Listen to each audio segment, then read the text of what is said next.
Hey everyone, Miss Dempsey here. This is a lap guide for Fuji International Speedway with the XANAVI NISMO GTR. Let's get this started. For this first turn, start to brake right after you pass the 150 meter mark.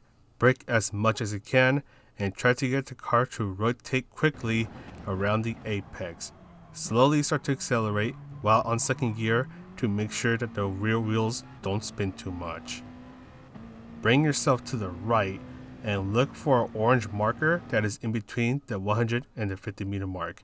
That's your braking point, so you brake hard for a moment, trail brake into the apex, and carefully accelerate. When you're halfway through this turn, you'll ease off the throttle to try to stick to the right side of the track. Then use the orange marker on the right as your braking point, and when you're starting to turn, carefully ease off the brakes, and when you hit the apex, carefully apply the throttle. It's really easy to lose control in this turn.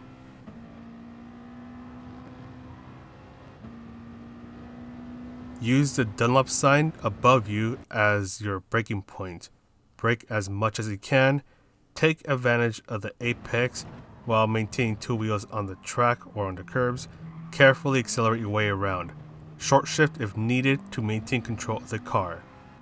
Then you'll need to brake here, and you're going to brake hard for a moment, trail brake into the turn or let the car cruise, carefully accelerate, then start to brake before the curb on the left ends. You want to try to get a very late apex here, so you're going to be fiddling with the brakes, just trying to be very careful. Once again, carefully accelerate as it's easy to lose control here. For the final turn, brake before you pass the white line that is going along the left side of the track.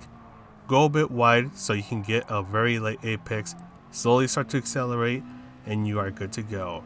In a moment, we'll be talking about the strategies for the Daily C race. For this race, don't forget that racing hard tires are mandatory, so they must be used at some point in the race. But in the meantime, we're going to go ahead and quickly talk about the first strategy, which is going to be the one that most people are going to use. You start on racing medium tires, then halfway into the race, depending on how worn your tires are, you'll switch on over to racing hard tires. You might need to pit as early as lap 6 if you are constantly hanging out behind someone's slipstream, so 1.5 seconds behind them, you'll be catching their slipstream. And this is because the Group 2 cars are pretty reliant on the downforce to help them get through some of these turns at really high speeds. So if you're behind someone, you're not going to have all the downforce that you need to go through some of these turns at high speeds. You'll need to slow down a bit more, and you'll need to turn more, which means that you risk scrubbing your wheels, which will increase the tire wear. So if you're constantly behind someone, pit on lap 6. If you're pretty much ahead of the pack or by yourself and your driving style is pretty smooth, you can pit at the end of lap 7. I'll also have the direct image link to the strategies chart in the description down below in case you want to save it to have it with you when you do your race. Now for the second strategy, this is where you don't go to the pit stop at all because you start on racing hard tires and well, you end on those same tires. So the thing is that with the second strategy, your pace is obviously going to be slower than those on racing medium tires. And let's also not forget that because you're not pitting, your tires are going to be pretty worn out towards the end of the race. So your car is going to be really sketchy to drive. You have to drive very carefully to make sure that you don't end up spinning out and feeling silly about it. And also let's not forget that you're also racing against other cars who are most likely on racing medium tires. So if you have to battle out with them, all I can say is good luck. Let's also not forget that everyone's going to be bunching up on turn 1 on the first lap, so you're going to have a bit of a harder time trying to defend your position from whoever is around you. Now the third strategy was actually an interesting one that I didn't even think about. This is where you start on racing medium tires, then halfway through the race on lap 6, you change it over to racing medium tires, but then at the end of lap 12, that is when you go over to racing hard tires, satisfy the tire requirement, and finish your race and your final lap with the racing hard tires. See, this one is an interesting strategy because it is possible to pull off this strategy. And as you see here, the person in first place, so who I have the camera on, they're running the 2-stint strategy.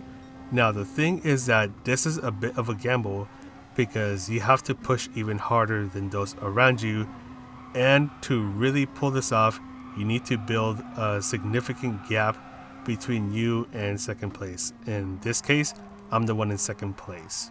So in this point of the race, I'm about a lap in with my racing hard tires, and this individual is a few laps in with their racing medium tires. For this to work, they need to get a big gap built between themselves and I, as when they go to the pit stop, that's going to be a lot of time wasted, and that is a huge opportunity for me to catch up and potentially pass them.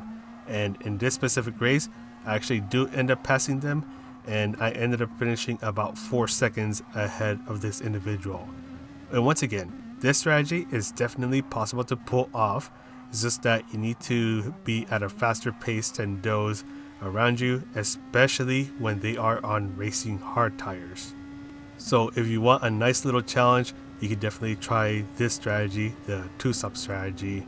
But if you just want to have a good time, do a couple races and not worry too much, then the 1-stop is definitely the way to go. And last but not least, don't worry about refueling, as you have more than enough fuel to be able to finish the race with it. But anyways, that is all for this guide. I'm going to go ahead and sign off now. So this is Mr. MCA wishing you a happy 2020, and I'll see you in the next video.